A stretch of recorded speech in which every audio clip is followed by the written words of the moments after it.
الحمد لله نحمده ونستعينه من يهده الله فلا مضل له ومن يضلل فلا هادي له وأشهد أن لا إله إلا الله وأن محمد رسول الله صلى الله تعالى عليه وعلى آله وسلم تسليما كثيرا أما بعد. آج امت مسلمہ میں شرک کی ایک بڑی وجہ اسی دنیاوی قبر میں زندگی کی بنیاد ہے.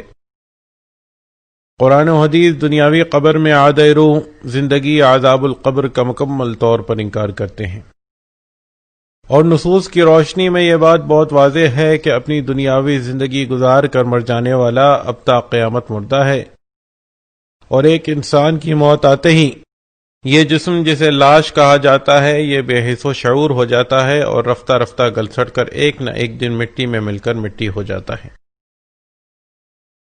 لیکن حقیقت حال کے برعکس عقائد و نظریات میں بگاڑ کا شکار ہو جانے والی اس امت میں آج بکثرت یہ عقیدہ پایا جاتا ہے کہ قبر میں مدفون یہ لاش زندہ ہے، اور نہ صرف زندہ بلکہ اب یہ سنتا اور دیکھتا بھی ہے.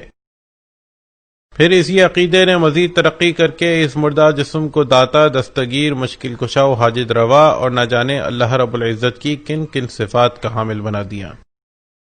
یہی وجہ ہے کہ آج اللہ کو چھوڑ کر انہیں پکارا بھی جا رہا ہے اور ان کی خوشنودی کے حصول کے لیے ان کی نظر و نیاز بھی کی جا رہی ہے. ان تمام باطل نظریات کا موجب یہی دنیاوی قبر میں عادہ روح یعنی روح لوٹائے جانے اور زندگی کا عقیدہ ہے. سب سے پہلے عذاب القبر اور قبر کے سوال و جواب کے نام پر اس مردہ جسم میں روح لوٹائے جانے کا عقیدہ پیش کیا گیا. اب جب کہ روح اس مردہ جسم میں واپس آ گئی تو یہ زندہ بھی ہو گیا، اور پھر بابا بنا کر داتائی، دستگیری، مشکل کشائی اور حاجت روائی کے منصب پر فائز کر دیا گیا.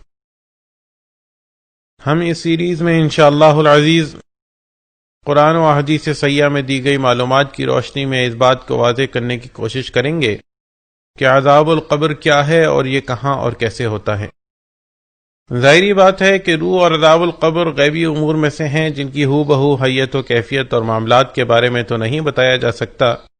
البتہ قرآن و حدیث نے اتنی تفصیلات ضرور فراہم کرنی ہیں کہ ایک بندہ مومن جو قرآن و حدیث صحیحہ سے سلسلے میں رہنمائی حاصل کرنا چاہے وہ ہرگز احبار و رہبان کے خود ساختہ عقائد یعنی عادہ روح، سماع موتا اور اسی دنیاوی گڑھے میں عذاب و راحت قبر کا حامل نہیں رہ سکتے.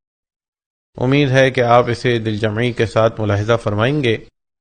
آپ سے یہ بھی گزارش ہے کہ جہاں بھی کہیں کوئی غلطی پائیں تو قرآن و حدیث کے دلائل پیش کر کر ہماری اصلاح کا حق بھی ضرور ادا کریں. عن اسماء بنت ابی بکر رضی اللہ عنہما تقول قام رسول اللہ صلی اللہ علیہ وسلم.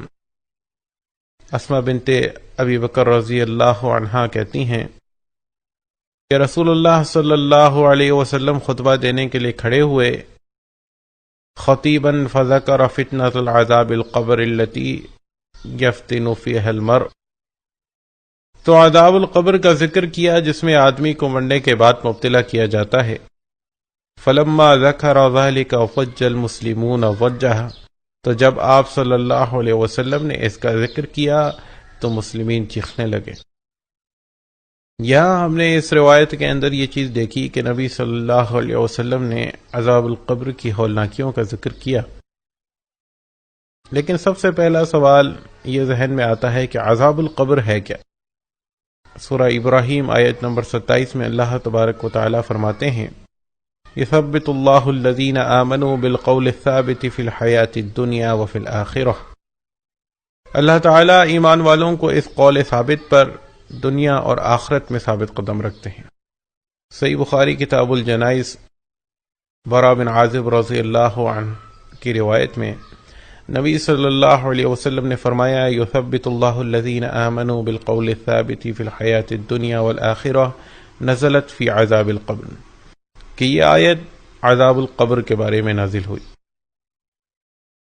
اسی طرح صحیح بخاری کتاب تفسیر القرآن باب یثبت اللہ الذین آمنوا بالقول الثابت، برا بن عازب رضی اللہ عنہ فرماتے ہیں کہ المسلم اذا سئل فی القبر یشہد ان لا الہ الا اللہ وان محمد رسول اللہ فذلك قوله يثبت الله الذين آمنوا بالقول الثابت في الحياة الدنيا والآخرة.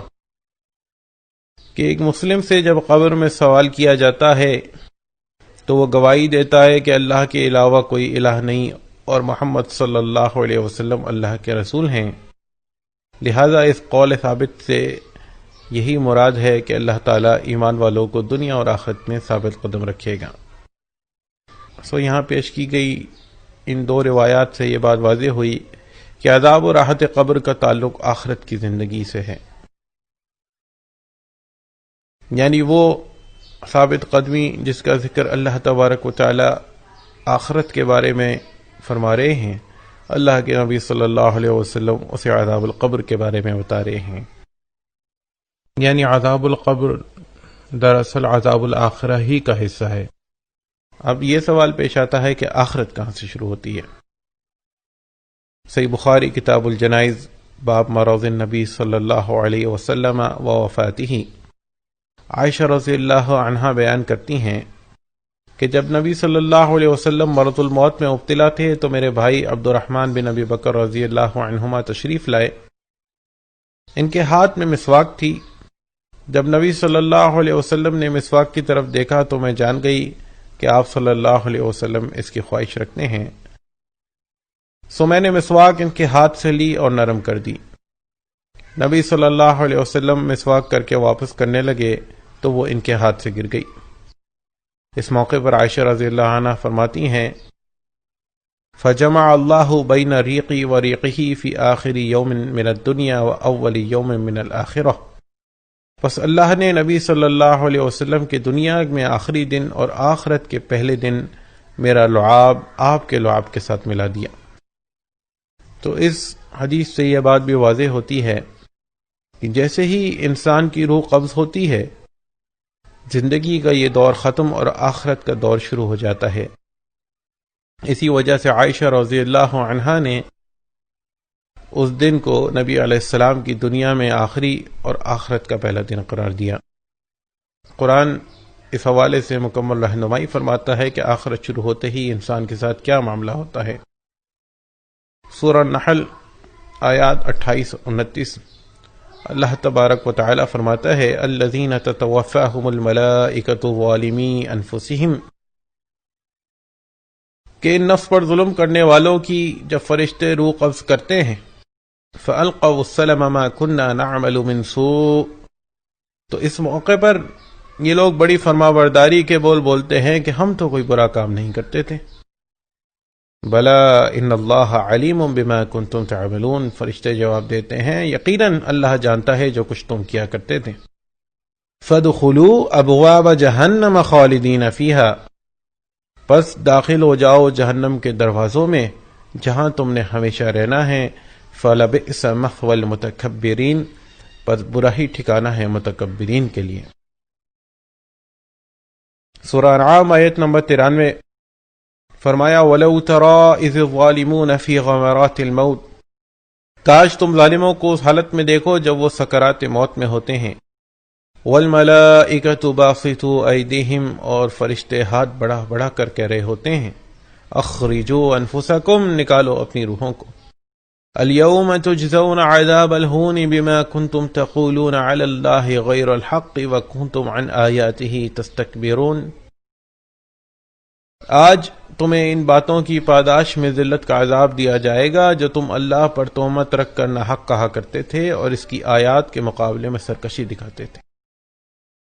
اسی طرح طیب لوگوں کی قبض روح کا ذکر کرتے ہوئے سورۃ النحل آیت نمبر 32 میں فرمایا الذین تتوفاہم الملائکۃ طیبین یقولون السلام علیکم ادخلوا الجنۃ بما کنتم تعملون، کہ جب فرشتے نیک لوگوں کی روحیں قبض کرتے ہیں تو کہتے ہیں تم پر سلامتی ہو، داخل ہو جاؤ جنت میں ان اعمال کی وجہ سے جو تم کرتے تھے۔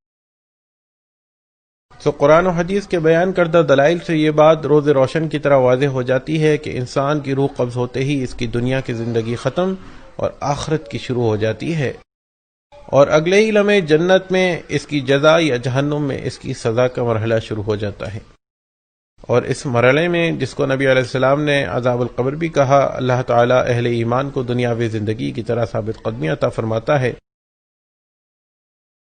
انشاءاللہ العزیز اگلی قسط میں ہم قرآن و حدیث صحیحہ میں مذکور دلائل کی روشنی میں اس بات کو زیر بحث لائیں گے کہ وفات کے بعد انسان کی روح کے ساتھ کیا معاملہ پیش آتا ہے۔ تب تک کے لیے السلام علیکم ورحمۃ اللہ وبرکاتہ۔